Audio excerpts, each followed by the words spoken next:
జగిత్యాల జిల్లా మల్లాపూర్ మండల కేంద్రంలోని రైతు వేదికలో నూతన రేషన్ కార్డుల పంపిణీ కార్యక్రమం నిర్వహించారు. ఈ సందర్భంగా ప్రభుత్వ ఆ పథకాలను ప్రతి ఒక్కరూ సద్వినియోగం చేసుకోవాలని ఎమ్మెల్యే సంజయ్ కుమార్ అన్నారు. రేషన్ కార్డుల జారీ నిరంతర ప్రక్రియ అని, అర్హత ఉన్నవారు దరఖాస్తు చేసుకోవాలని సూచించారు. మండలానికి నూతనంగా మంజూరైన 1088 రేషన్ కార్డులను అడిషనల్ కలెక్టర్ రథతో కలిసి లబ్ధిదారులకు అందజేశారు.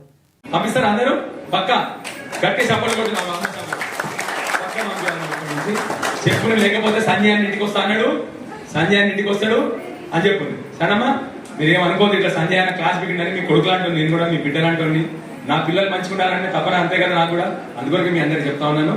మళ్ళీ ఒకసారి మీ అందరికి కూడా ఎవరెవరు ఇవాళ బ్రహ్మాండంగా మన రేషన్ కార్డు తీసుకుంటారో మీ అందరికి అభినందనలు తెలియజేస్తూ మళ్ళీ ఒకసారి అవకాశం అందరికి ధన్యవాదాలు. జై తెలంగాణ.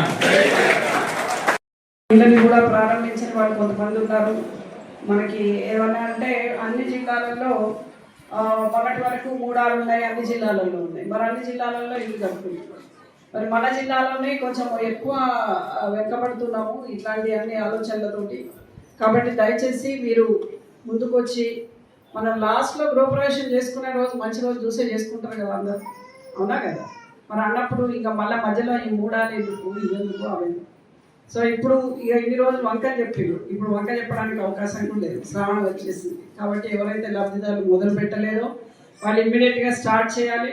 ఒకవేళ స్టార్ట్ చేయకపోతే వాళ్ళకి అవసరం లేదనుకుంటే తీసేద్దాము. వేరే ఎవరైనా పాపం కట్టుకుందామని గతంలో కొద్ది మందికే ఇచ్చాం కాబట్టి వాళ్ళు ఎదురు చూసే వాళ్ళు కూడా ఉన్నారు.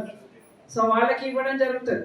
కాబట్టి మీరు ఇమ్మీడియట్గా స్టార్ట్ చేస్తారా వద్దనుకుంటారా అది చూసుకోండి. అదేవిధంగా మరి యొక్క కార్యక్రమానికి కొంచెం ఆలస్యం ఎందుకైందంటే